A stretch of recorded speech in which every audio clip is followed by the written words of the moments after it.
Like in a nutshell, just describe how you perceived the movie screen this year. 2023 has been quite an experience. It and I would say it's been a roller coaster. There's been ups and downs, and I think it's finishing strong overall. I think I've had an overall good experience, especially in the theater. Did you have a favorite performance this year? Favorite performance? I've had a few. There were a few performances that I really appreciated. Iowa DeBerry in Bottoms.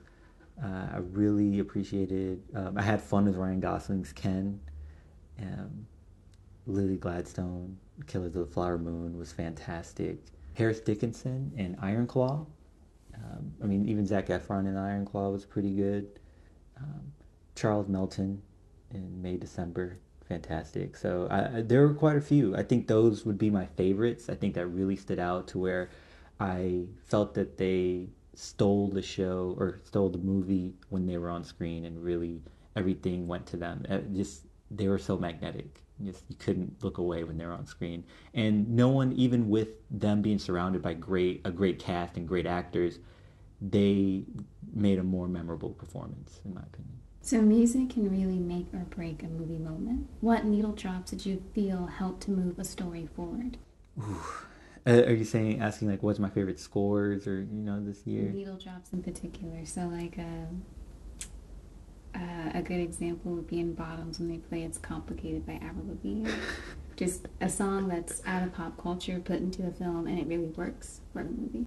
I think that would be the best one. I think that one really well. Yeah, playing not only was that unexpected, um, but it really solidified the identity of the film, and just it showed how self-aware they were in making that movie, and it added humor as well as kept with the tone of the movie and moving it forward, as you say, moving it forward. So I'd say that. I think some notable ones that were, you notice the scores a bit more would have to be Across the Spider Verse and May December, with very dramatic elements in its music.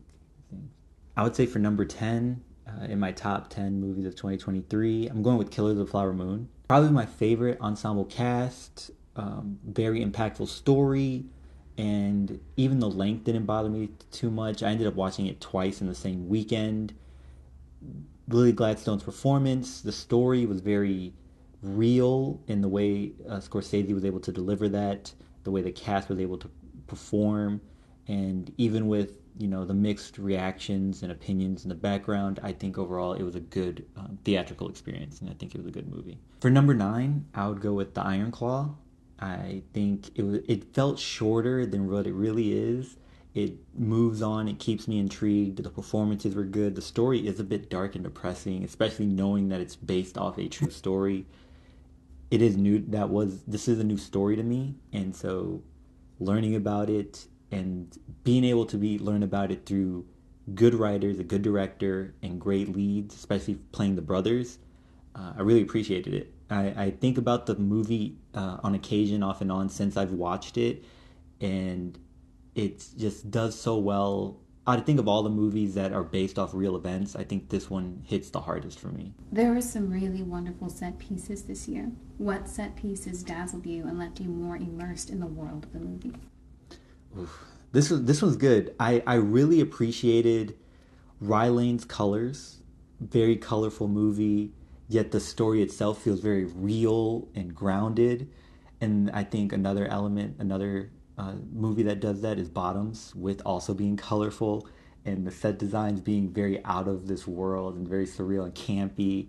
So well done. I think Barbie's known for its set pieces. I think it probably recognized the most this year for it, because everything looks like a toy, but it's life-size toys, and the car, the Barbie houses, Barbie mansion, the dream house, really well done. So those three stand out the most for me. I really appreciate those, and so well done.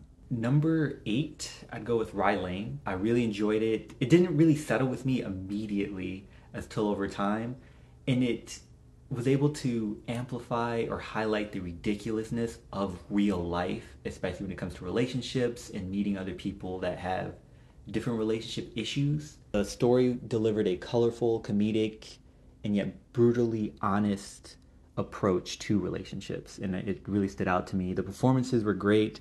I really liked the acting, and it felt simple. It felt very contained. The story felt very contained, but it didn't lose its way, and at no point did it feel like it dragged or try to add any filler in it. As for number 7, I'd say Are You There, God? It's Me, Margaret. A book I did not read. I was not even really aware of what the book was about. I just knew it was about a girl, and I'm learning that it's about a coming of age, dealing with puberty, dealing with moving, dealing with finding new friends, dealing with family issues, and it is able to intertwine these plots without getting messy, and it felt real. Getting a peek into, oh, this is what they talk about. This is what kids talk about. It felt real. The directing was good, and from what I'm hearing from people that read the books, it's been pretty honest or loyal to the source material. I really like it. It's very warm-hearted. Um, my heart left a bit bigger after the movie. Good performances.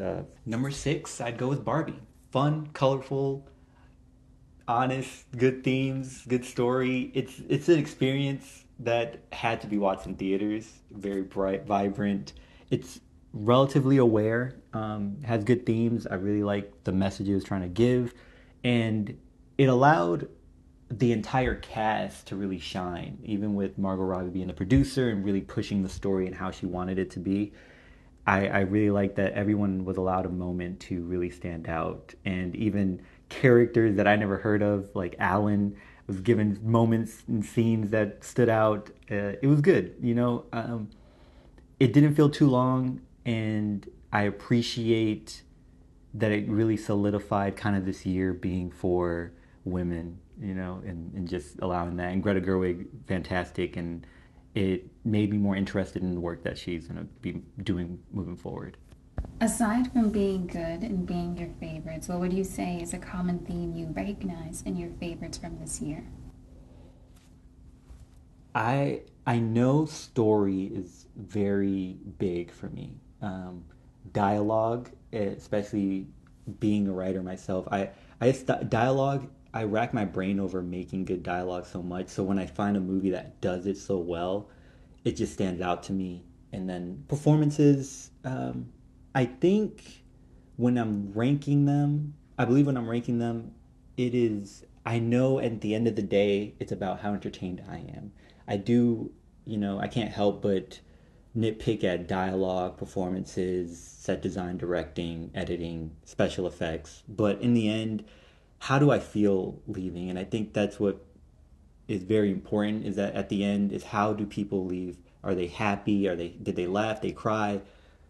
No matter what, are they entertained? And I know that I've noticed with, especially with my top 5, they have they're heavy on dialogue overall, but it keeps moving. These stories, there's no moment where it's filler. There's no feeling of intermission.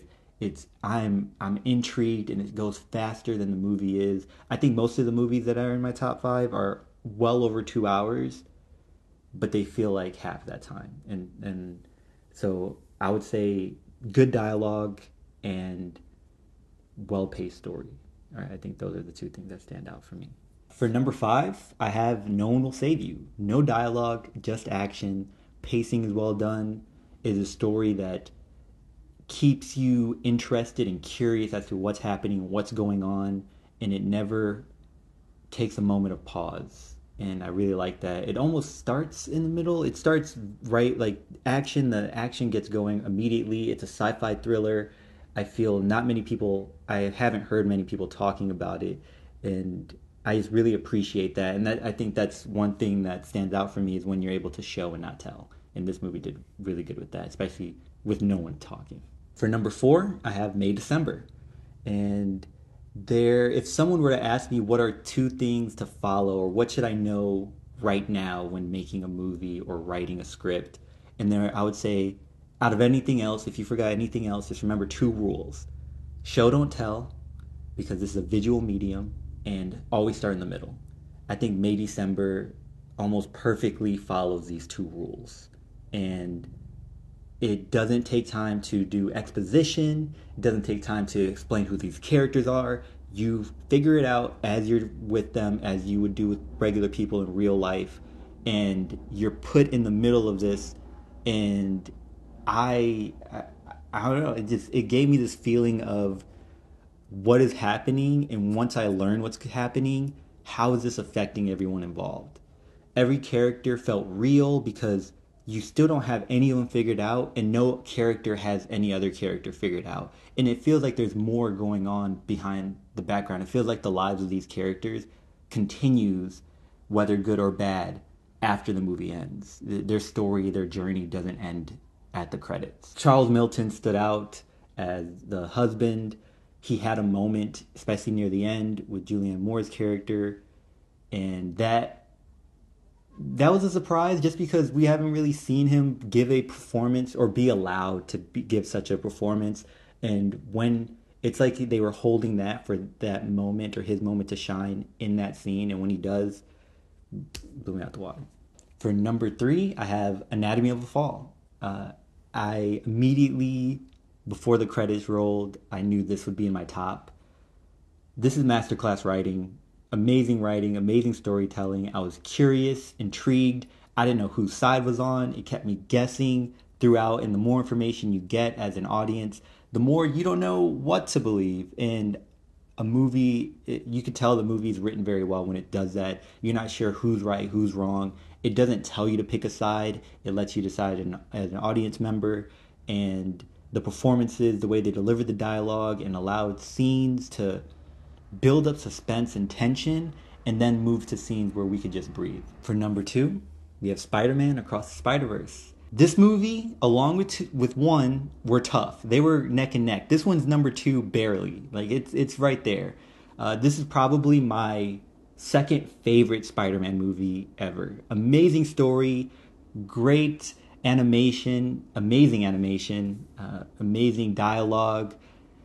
It's so much fun, and it's refreshing to see a new character, see a character of color, seeing a cast or characters of color, very diverse characters, and seeing not only the impact for me personally, being my favorite superhero, and seeing an Afro-Latino lead, and seeing another Latino lead, supporting character, and the animation, just being entranced in watching the movie in theaters, but also seeing how it's impacted other people and other children of color, and I really appreciate that. And it's a story that's unexpected, and it's something that you would think that maybe wouldn't work with comic book movies being so popular. Multiverse, a wide range of characters you've never heard of, and this is something that Sony wasn't afraid to approach and didn't waste time trying to explain why everything is as it is. You go in and you just have a good time. For number 1, I have probably my second favorite ensemble cast, a colorful, self-aware, campy teenage flick about discovering yourself, Bottoms. Bottoms is probably some of the most fun I've had in a long time in the theater, along with Across the Spider-Verse. I relate to both movies, Bottoms and Across the Spider-Verse. Across the Spider-Verse hits home for obvious reasons. Bottoms does with just learning, being comfortable in your skin. This one gets a leg up because it has much more easily digestible themes. Bottoms still allows you some time to relax and be comfortable. And so I think that's where Bottoms wins. Both movies are fantastic. It's just so much fun, and I could watch Bottoms probably one time more than Across the Spider-Verse. And this movie, I bought it as soon as I could. It's a fantastic. Everyone involved was amazing, even characters that you wouldn't expect to really have fun with, especially like the football players. They were fun. It was funny. It added elements that you wouldn't expect. They're always in uniform. Classes last like 5 minutes, and they're aware of it, and they point it out, And it feels like it clearly takes place in the 2000s, but it doesn't have to tell you that. You figured it out if you're paying attention. I really like it. I love that movie. What would you like to see more of next year? And are there any films you're especially looking forward to? I haven't really checked what movies are coming out in 2024. I would love to see more people having fun. And I think that's what I'm getting with these. I think my top movies, even the heavy ones with more heavy subject matter, they still went in wanting to just make a good movie. And I want to see more of that. People just wanting to make a movie that they can connect to and they want to have fun with. And I think people are forgetting to have fun. And I see that video games and horror films, those genres are kind of being coming to the forefront and being more pushed. I'm wanting people to just have fun and not feel that they always have to push a certain idea. And it's always good to have a part of yourself in it. And you know, we always have our own opinions and ideas about things or things that we're facing. And but you can always do that in a way that feels fun, that feels honest, that feels true, and that's entertaining. At the end, I think that's the main goal, is to be entertaining. And I think people are entertained when they can relate, when they understand, and they feel, and the characters and the world feels real. Is there anything else you want to say before we close out? Take care of each other, check up on one another, make sure you check up on yourself, and remember, potential has no limit.